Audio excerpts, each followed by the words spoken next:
Alright, guys. Well, my name is Carol de Avila, and I'll begin our assignment for our first video blog with a quick quote from Peggy McIntosh. So it does come, of course, from a personal account by her, and I really based off all my answers from her and the video by Tim Weiss that we, of course, also had during Module 2. And it says, and she basically forewarns us that, quote, we did not invent them.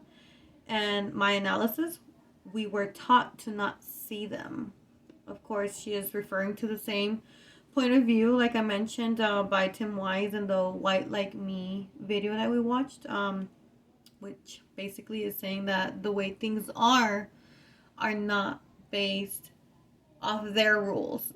They've just been like that because of whatever rules were there before them, which is why they grew up the way they grew. So, the first question says, explain one way that the legal system embraces the notion of whiteness. I mean, look at our Supreme Court system.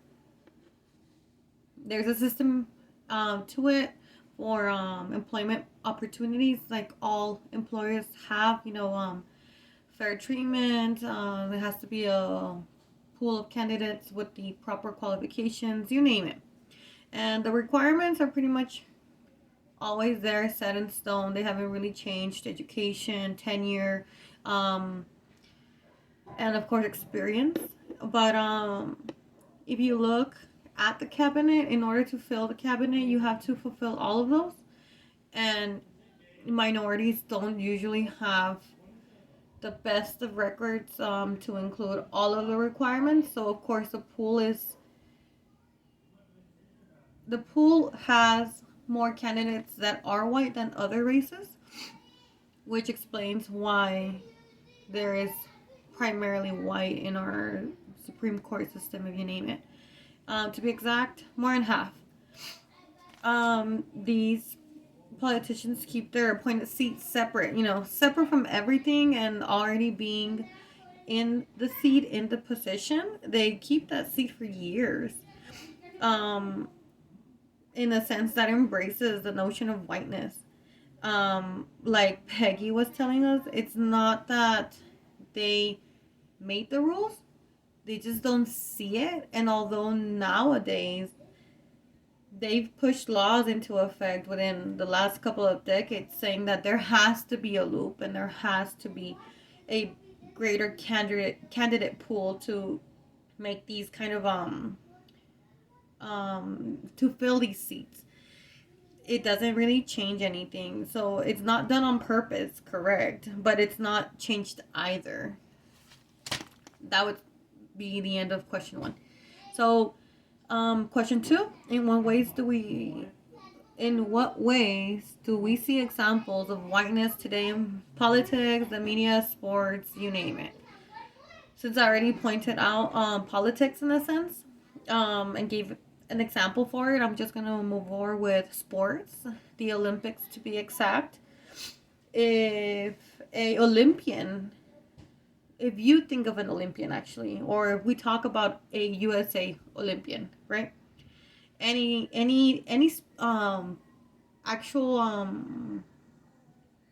not only the swimming competition, the track competition, you name it, just a Olympian in any of those, you often think of a white candidate.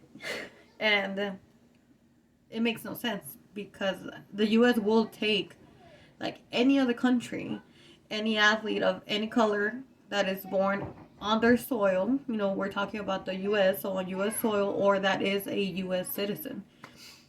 Yet we still think about a white candidate for the US Olympians.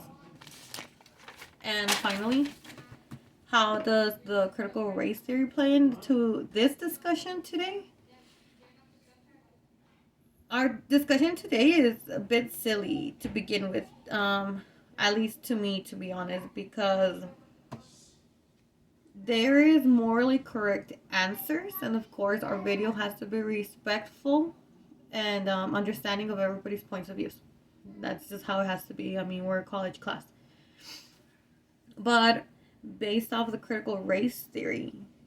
It's a normal feature of society to have racism, right? It's structured in, it's kind of like a domino effect year after year. That's just how it is. Uh, Not so shunned upon because some things are seen as normal. So if we talk about today's discussion, how the critical race theory plays into play, I feel like other blogs are going to try to incorporate it into the discussion as if we are, in a sense, still being racist through our views.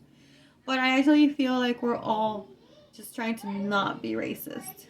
And I don't think that the critical race theory plays too much into this discussion, since the videos that we are providing have to, like I said, be thought out, and our actual answers are technically socially constructed, like the critical race theory does say, but they're constructed to fit our assignment. Therefore, we're not really saying what we want to say, or what anybody really thinks. It eliminates like the actual thought process or feelings that we might hold, and they might be racist. Not mine, but someone else's.